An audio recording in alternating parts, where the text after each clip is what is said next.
Hello, this is Regina Rose, part-time esoteric content creator and part-time center of pestilence, or something else if I can think of a new intro, and welcome back to the Darling Patreon. On this Patreon, I do a lot of things. I give ritual guides, I do private meetings, I give early access to my videos, and one of the big things I do here is extra videos every month. This is one of them. Basically, I take a topic that really didn't make the cut for a main video or an idea that I think makes more sense for Patreon, whether it's more niche or more specific or more opinionated, and make it here. They're a little shorter and a little more chill and relaxed. And in this video, it's something that I think I need to talk about to some extent before I make another video, but I don't really think it's proper for proper channel video, and that would be Theosophy. So I've been talking about making an Occult 101 Theosophy video for I don't even know how long. It's been at least a year, and the reason why I haven't done it, I've actually attempted it, I filmed one, is because I have a very complicated opinion on Theosophy. In most of my Occult 101 videos, I'm pretty clear on where I stand on a topic, right? Like, I typically have a pretty cut and dry opinion. I either think a system is good or a system is kind of useless. I've never made a video on a system that I truly hated, though I've covered some stuff that I have strong disagreements with. Particularly, I did do a video on some of the left-hand path stuff. I don't agree with that in a lot of ways, but I still think it's worthy to talk about because it's so important. Theosophy, on the other hand, I have such a complicated opinion on. I want to just sort of explore those feelings and talk about what I think is good about Theosophy and what I think is bad. Because I think when people discuss Theosophy, they tend to do it in one of two ways. They either say, Theosophy bad, Theosophy good. And I think if you are saying either of these opinions, you don't understand the complexity of Theosophy and why Theosophy is so relevant. The modern mainstream spiritual world would not exist as it is without Theosophy. Theosophy was incredibly pivotal. There is no way around it. There's no genuinely intellectually honest way to not include Theosophy in a discussion of mainstream spirituality. Now, what's interesting about Theosophy is Theosophy did not really influence the mainstream occult scene as much as it did the mainstream spirituality scene or the New Age scene. The movement of the New Age would not exist without Theosophy, unquestionably. It would be, I guess, something in some form, but that came out of Theosophy. So let's talk about what Theosophy is. So Theosophy was a new religious movement during the occult revival of that kind of Victorian period that was started by a Russian woman named Helena Blavatsky. Helena Blavatsky was a spiritualist. She did a lot of channeling, she did a lot of mysticism, and she devised a system. Now, the key about Theosophy that makes Theosophy interesting is Theosophy was the first tradition to really bridge the East and the West. Thelema kind of bridges the East and the West, but it's not in the same way that Theosophy does. Theosophy really created a Western version of Eastern spirituality. And so when you look at things like discussions of reincarnation, chakras, they're typically pulling from Theosophy, right? Western Eastern spirituality is largely Theosophic. Another thing that Theosophy created was this idea of civilizational origins. This gets really controversial because a lot of people think this theory is, they have issues with it. I think that that's probably just not true. I think that her system is a little weird. It doesn't really make sense. Her categories don't make sense. But that is an idea she had. Another one that she had was the idea of the Akashic records, which is basically that there is a spiritual place that has records of all humanity. If you can access that, you can read them. I'm personally very skeptical of this idea. I think that it's just a little, I guess I would say I think it's a little bit too convenient, right? It seems a little easy, right? There's just these filing cabinets of God somewhere. Now, I will say some people have said they've had genuine experiences with this. Some people have had readings done with this and haven't been successful. So, I mean, I give that maybe. I give it a maybe. Now, another thing that people have strong feelings about Theosophy with is the Ascended Masters. So Blavatsky had a belief in the Ascended Masters. The Ascended Masters are basically these spiritual remnants of the great gurus of history, right? They're the prophets, the spiritual leaders, all these people, they are Ascended Masters.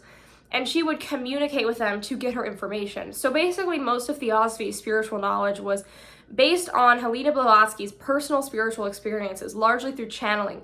Channeling is a spiritual technique where you channel a spirit through you. And the way that this works is you contact the spirit, you conjure them up, and you channel it through your body, and their ideas, their lessons come out of your mouth or your hands, and you either automatically write or you speak it out and someone writes it down. And that's how you get the information. Channeling is a legitimate spiritual practice. Channeling works, and I think it's a skill that you should learn. If you are good at invocation, try channeling. Genuinely, it can be incredibly helpful.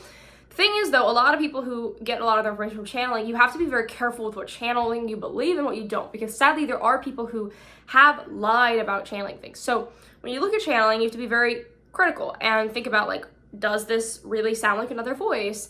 Is this a person that's reliable? And so through that, you can find out what's true. I think a lot of what Blavatsky channeled is probably true. I think that she is a pretty genuine occultist. She's a genuine mystic. She doesn't really have a nerve to just, like, lie about everything, but I think since it is channeled, I mean, you have a little bit of critical thought. I think the best way to view Theosophy, and my personal way to view Theosophy, is to take what's good and leave what's not. Now, cherry-picking religion is controversial to do, I know, but I think there's a lot in Theosophy that I don't find useful, I don't find applicable. I think if I was maybe a New Ager, perhaps I would, but there's some of it that just, it's not for me.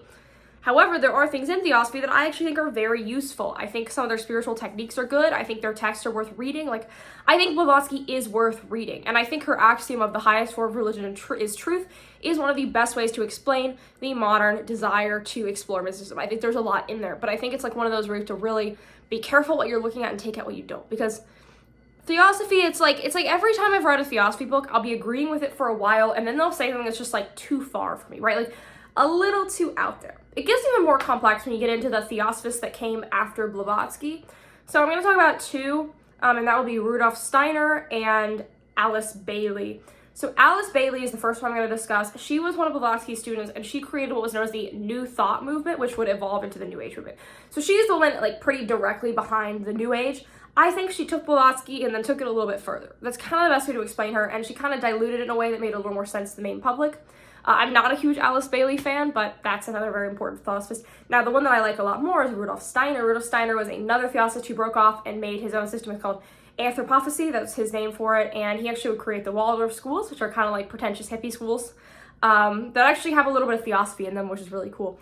But Steiner took theosophy in a new direction. He incorporated some Western ties back into it. So he sort of reintegrated some of the Western stuff that wasn't given as much attention under Blavatsky back into it. And so when we talk about Western occultists, the one that people typically read is Steiner. I think Steiner is actually really brilliant. I would recommend Steiner. And once again, he kind of does do his own thing, though, so he does start calling it a different thing. I would still broadly consider him a theosophist because that's what his roots are in, that's what his ideas are in, even though he sort of took on a new title later in his life. I think Steiner is incredibly interesting and is one that I don't think you need as much of a critical eye to look at. I think you can kind of read Steiner and mostly read it normally. And so just putting all that out there. Theosophy is complicated. I don't like this idea that we should eradicate theosophy because we can't, right? Theosophy is so ingrained in modern New Age spirituality that I don't even think it could be extracted. I've noticed there's this tendency online where if people don't like a specific spiritual movement, they try to, like, uproot it from all of spirituality. And a lot of the times it doesn't work because all of religion, all of spirituality is building upon what came before it, right? Everything exists because of its thing ahead. That's why I kind of like the idea of lineage and why Western occultists use the term lineage a lot, because you are what came before you and then what your personal experience has taught you and then what you added forward. Because essentially what the Western occult revival is a project. It is a mission to try to understand truth, to try to understand the universe, to try to become who we are meant to be, to become who we are, to become who we are designed to be, right? To maximize our spiritual potential and become better than who we are. That is the goal. And to do that, we took an experimental twist to things. We syncretized, we brought things together because the project is to find the true religion, the master religion, the inner tradition that exists under everything. Because at this core, there is this inner tradition, this inner current that we are all tapping into. That is why so many religions look so similar, even if they're from different space, because we are doing the same thing, and that is what the project is for. And so when we look at things, when we look at paradigms, and when we continue on this lineage of discovering this truth and connecting to that inner tradition, we need to do what people have had us did, right? When we look at these syncretic traditions, they were sort of taking what they liked and taking what they didn't like from other religions, right? They were not bound to the orthodoxy that the members of those traditional religions were, right?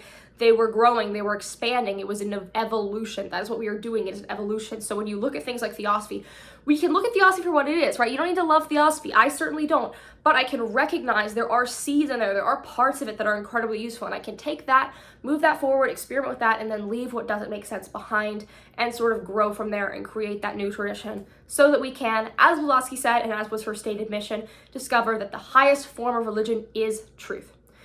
So that's kind of all I wanted to say. I think I will make a Theosophy Occult 101 video and be like, if you want to know my thoughts on Theosophy, check out the Patreon. Maybe I'll do it next month. I've been sitting on it for a long time. It's not that I don't know how to do it, it's just that I've been struggling on how to actually make the video itself. So maybe I'll get into that. Thank you all so much for supporting me. It has been an interesting month, so your continued support means a lot.